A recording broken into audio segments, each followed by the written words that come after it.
What is up, everyone? It's Thomas with Real Broker here in St. Augustine, Florida, coming at you live every Wednesday at 8 p.m., giving you the market stats, the news you need to know about, everything about buying, selling, or investing here in Northeastern Florida. And we're also doing a Q&A. So if you're watching it live or you're watching the replay, make sure you leave me a comment below on anything that we cover. If you have any questions or just general info or comments that you want to put into it, let us know. We're here every Wednesday at 8 p.m. having a conversation with you guys, and I'm informing you what's going on here. So, past 3 weeks been pretty crazy. 3 weeks of having a newborn and missing some sleep, I'm not going to lie, but so far so good. We're loving it. You may hear my baby screaming in the background. My wife is taking care of her, rest assured. So let's go on and take a look at the news stories here, or not the news stories. Let's start off with the market stats that we're going to take a look at. All right, so Jacksonville just got named like one of the best places to relocate to, especially for jobs. But looks like their market is down 4.3%. Now this is in total, all the counties around us. So let's just take a look at what Duval County's running by itself. Ooh, down a lot more, 6.2%. And month over month, things can change pretty quickly. But down 6.2% compared to March of 2024. It's actually a big drop, so this is probably weighing it down a good bit compared to the rest. Let's see, it's down from 310, 306, 318, 310. Yeah, so it does look like it's coming down a little bit. Now, typically we're going to see the peak of pricing in June and July. So we got 325 in May, 320 in June, and then 320 in July. So down from the high highs, but as we go into the summer months, I expect that to go up and go back to like the 320 area where this is at. So showing pretty flat. Let's take a look at St. Johns County, which is where St. Augustine is, which is, it's my market. So once again, you can see we're only up 1% year over year from March of 2024. But you can see, really since 2022, our market has just teetered around this 500,000 point where we enter into the winter months and it goes down to as low. Look, January 23, we're at 456. And then we have the same thing kind of repeating here. We're at 462 February of 24. And then we actually didn't have that, didn't drop as dramatically this year. So it seems like it's consolidating around this 500,000 mark in terms of buyer demand and where median sales price is. So overall, I think it's a good thing. And, unfortunately, I wish I could say, someone said like, oh, of course you want prices to go up. You're a realtor. And it's like, okay, so there's two sides to that when you think about it, right? So if prices go up, will I make more money based on commission, average commissions, all that kind of stuff? Yes, to a point, right? I do think even now with, if I go up in price point, if I'm helping a buyer buy a $1 million property, it's not every day that it's 3%, right? Where that would be like a $30,000 check. Sometimes it's 1.5%, sometimes it's 2%. So if prices continue to go up, then commissions will probably adjust, and that's what we typically see. If you're looking at $300,000 homes, very normally you get a 3% commission. But if you're looking at a $1 million home, it's not always, awesome. It's 3%, right? We want that, but it's not always, and most of the time it's not. I'd say like 90% of the time it's always going to be sub 2.5, especially when you're getting over like that 800, 900,000 point. So if prices do go up, yes, I have the potential to make more commissions, but prices go up, less people can afford it, less sales, so less transactions. Whereas if prices go down or even stay where they are, it keeps the market balanced. There's a lot less indecision because it's not, is the market's going to appreciate or depreciate overnight like we saw in the past couple of years. So it's a lot more balance for people to look at, make good decisions on, but also more people can afford it. So maybe my commissions stay the same in terms of average price point, but I'm doing more transactions, right? So it's kind of a double-edged sword of what, what's good and what's bad. Overall, I want prices to continue to go up at a steady pace, and that's what history has shown us, right? So I don't think we're going to see the 20% appreciation that we saw during 2022, but that's a good thing, in my opinion.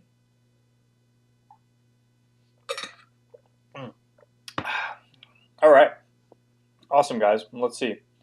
I don't have any questions just yet. If you have any questions about anything I cover here, guys, leave them in the comments below here every Wednesday at 8 p.m. I've also been putting out, from what I think, I've been putting out some good content here recently. So watch some of my recent videos, I do feel that I've actually put a little bit more, trying to keep people more attached to the video and watching all the way through. And I think I've been trying to do a better job, and I think I've been hitting it. But up to you guys. Let me know in the comments below if it sucks or not. All right, so I want to start off with a Florida news piece of news article.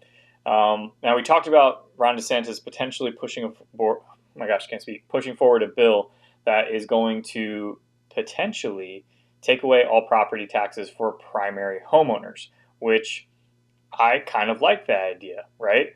So he says property taxes effectively require homeowners to pay rent to the government.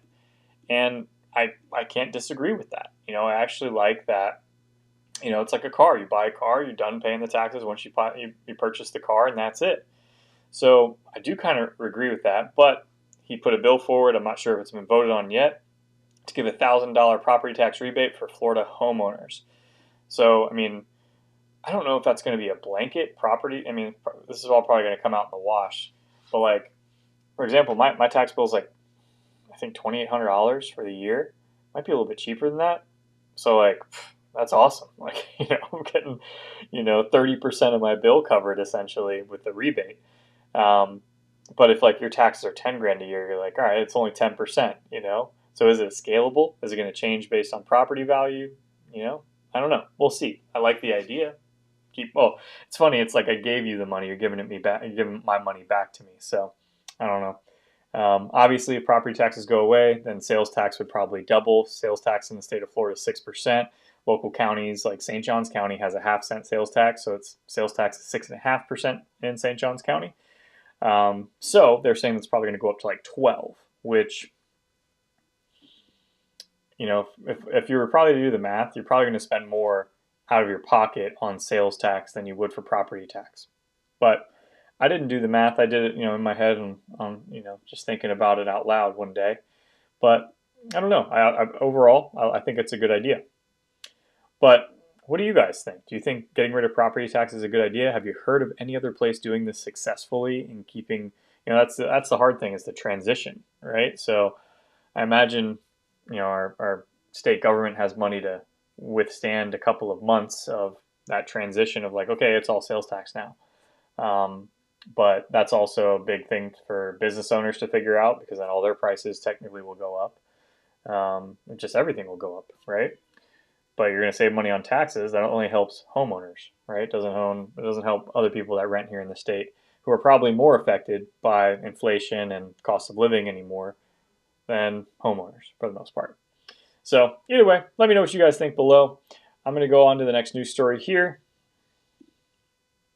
This one's a cool one.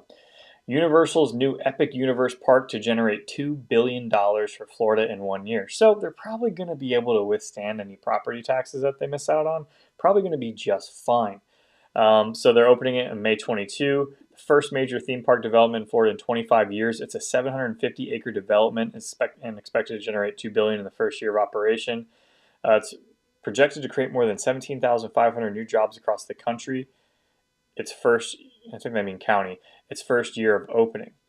So they're going to have Epic Universe there, the Wizarding World of Harry Potter, Ministry of Magic, Super Nintendo World, How to Train Your Dragon, Isle of Berk, Celestial Park, and Dark Universe. So that's only 2 hours away from us here. So that's one of the big benefits of living in this area. It's like we're close enough to where it's like, okay, it's not too much of a hassle to drive there for the day, but we're far enough away where we don't got to deal with any of that Orlando mess. I-4 is like one of the worst drives you can take. But either way, I still think that's really cool. You have Disney and Universal in our backyard, essentially. And that's going to bring a lot of jobs to the area. Also, it's going to increase tourism, right? So it's going to be good for that county, especially Orlando, and the businesses around. So I'm stoked for that. All right, next news story here, guys. I'm going to share my screen. Okay, this one's an interesting one, and I want to know what you guys think about this. St. Johns County will pay commissioners $110,000 legal bill in freedom of speech fight. So Krista Joseph waved an American flag and urged citizens to vote at a meeting in 2023, setting off a legal fight.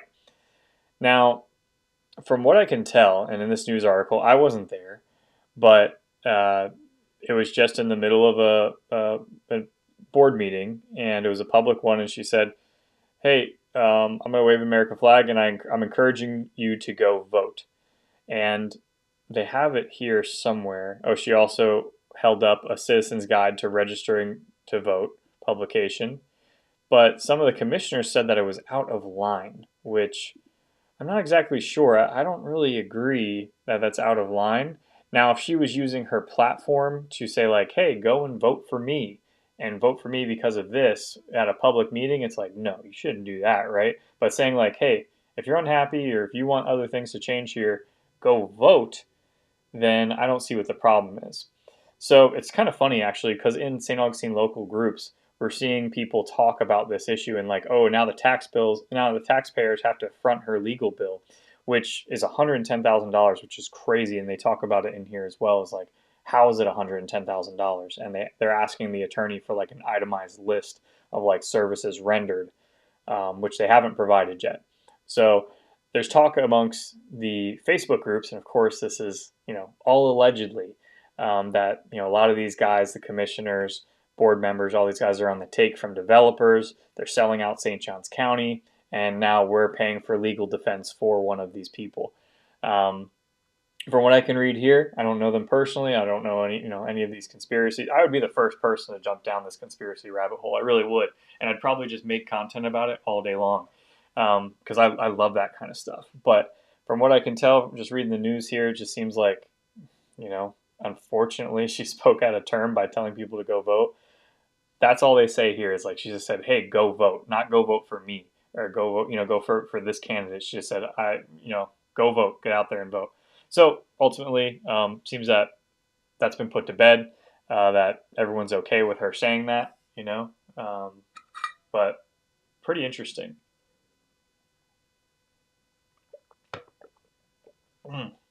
All right, liquid IV is great. Okay, so let me make sure I don't have any questions on that. All right, hey, we got a quiet one tonight. That's totally fine by me. I'm exhausted. Newborn baby girl is it's an adventure, that's for sure. So now this is something, we all knew this was coming. It's a good thing for the people that live in World Golf Village, but it's also a bad thing, right? So we got Buc-ee's right here. We got Costco right here. This is actually before the Bass Pro Shop. That's built right here, and they have a car dealership going in this parcel right here. And now you have a Home Depot coming right here. And just south of there, they're going to have a super Walmart, right? I-95 is right here. This is the on-ramp to from I-95 south onto International Golf Parkway. This area, this stretch right here, is a nightmare. It is an absolute nightmare. Buc-ee's is a nightmare. I don't know how many people go to Buc-ee's, but I can't do it. There's just so much going. I mean, yeah, cheap gas, but I go to Costco for my cheap gas, and even Costco is a nightmare too. Every day you go in there, there's got to be. I mean, the parking lot's 70% full half the time, but more than half the time. But this whole area here is a total mess. Cool that they're getting a Home Depot, but it's also that area has been specifically rated. They just did a study recently. They gave it a letter grade of F because of how bad the traffic and the infrastructure is for that area. And it's wild because like all these things are new within the past 2 years. It's like, you didn't think this would happen? Like now they have to do a study, right? They're going to pay some consultant $100,000 to tell them like, hey, we need to fix the traffic. It's weird. I don't get that. Like all these, I'm about to become a consultant for the county. I can go there in 5 minutes and be like, hey, there's traffic. We should fix this. We should throw another lane or two in here. But whatever. Maybe I'm not thinking enough. Maybe I don't know what I'm talking about. But either way, let's go on to the next news story here, guys. I got one more after this, which is this actually I'm really, really excited about. And maybe for nothing, right? A non-for-profit in St. Augustine wants to build a multi-million-dollar performing arts center. They just need a location. Epicenter Alliance says the shell would promote artistic, educational, and economic development for St. Augustine. This is kind of rendering of what it would look like. There's going to be restaurants. There's going to be a couple venues within here. It's obviously going to look like a shell. I think this is like a little rooftop pool. Not 100% sure, but they have a video right here, which shows a little conceptual 3D drawing of it. And I think it's really cool. The problem is And it's going to have, okay, so outdoor theater, auditoriums, arts, academies, a rooftop restaurant, retail stores, office spaces, banquet halls, and more. Um, but their problem is they can't find a piece of land to do it on. They say they have the money. That's it. They're like, we've been trying to do this for a couple years. Most of the money's lined up, and this attraction is going to be an international attraction. She said everything looks like it's ready to pop. I mean, we've got everything in place except a deal on a particular piece of land, which I find that funny. That's actually probably the most important piece, in doing this.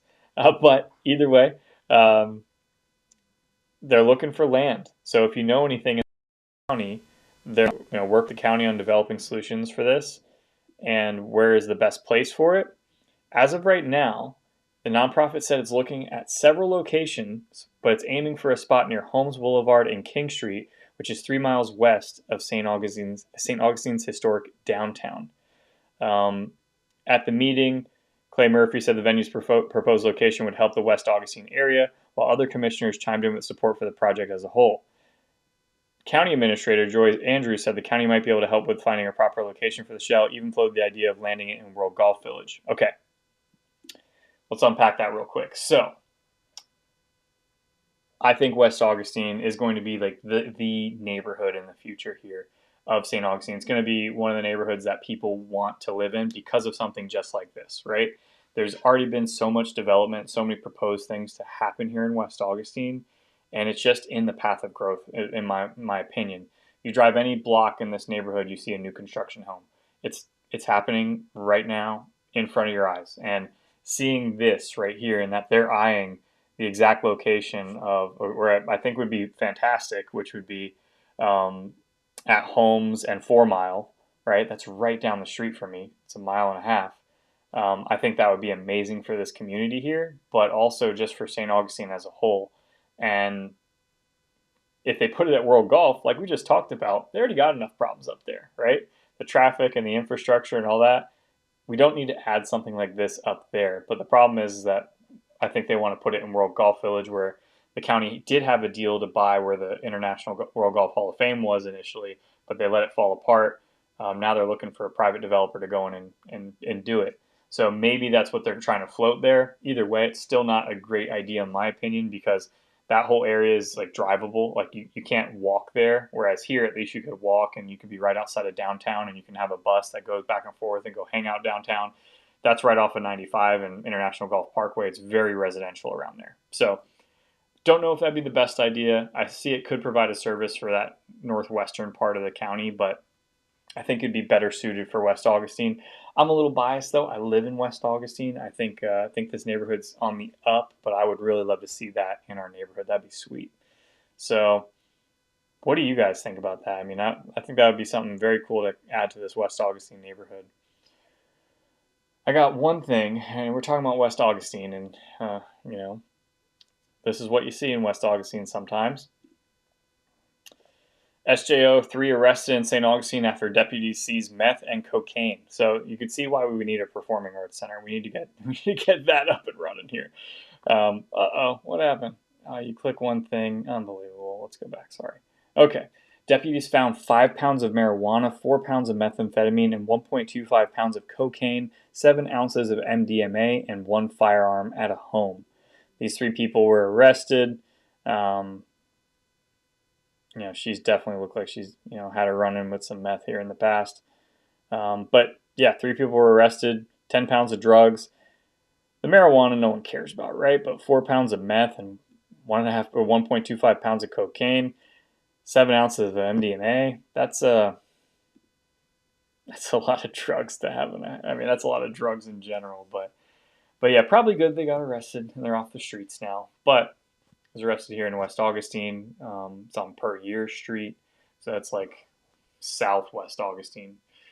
But that's what's rapidly changing here in this area. Seems that the police presence, from what I can tell, past I probably heard the police helicopter flying around maybe like 4 times this past month.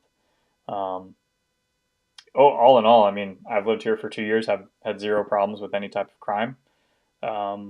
Everyone here is super friendly. I live like around a whole bunch of generational families here. So haven't run into that problem, but Yeah, you definitely don't love to see that, right? That's not great. But it is what it is. Happens in every city everywhere, right? So it's nothing special here. But all right, guys, that is my last news story here for the day. On here every Wednesday at 8 p.m., going over the market stats, the news you know about, think about buying, selling, or investing here in Northeastern Florida. And we're also doing a Q&A. I had 0 questions today, which is a little rare, but you know what? I'll take it because I want to relax. So anyway, guys, appreciate you being here every Wednesday at 8 p.m. I'll see you next week. Have a good one.